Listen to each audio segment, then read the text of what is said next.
కాకినాడ జిల్లా పిఠాపురం వైసీపీలో అంతర్గత విభేదాలు రాజుకున్నాయి. ఆ పార్టీ ఇన్ఛార్జ్ వంగా గీతపై సొంత క్యాడరే యుద్ధం ప్రకటించింది. రాపర్తిలోని చెరువు తవ్వకాల విషయంలో ఆమె చేస్తున్న ఆరోపణలు వ్యతిరేకిస్తూ వైసీపీ మాజీ ఎంపీటీసీ ఆధ్వర్యంలో గ్రామస్తులు పాడా కార్యక్రమం వద్ద ఆందోళనకు దిగారు. రాపర్తికి చెందిన వైసీపీ మాజీ ఎంపీటీసీ సత్యనారాయణ నేతృత్వంలో గ్రామస్తులు వంగా గీత తీరుని తీవ్రంగా ఖండించారు. పార్టీలకు అతీతంగా గ్రామాభివృద్ధి కోసం తాము చేస్తున్న ప్రయత్నాలని ఆమె అడ్డుకుంటున్నారని మండిపడ్డారు.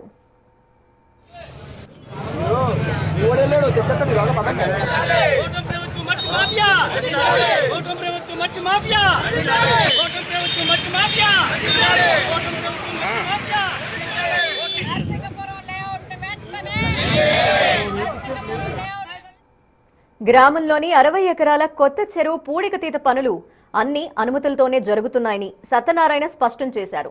కానీ వంగా గీత రాజకీయ లబ్ధి కోసమే లేనిపోని ఆరోపణలు చేస్తూ వివాదం సృష్టిస్తున్నారని ఆగ్రహం వ్యక్తం చేశారు. స్థానికేతరుల మాటలు విని తమ గ్రామానికి వచ్చి అనవసర రగడ చేస్తున్నారని, వంగా గీత రాకని తాము పూర్తిగా ఖండిస్తున్నామని గ్రామస్తులు తేల్చి చెప్పారు.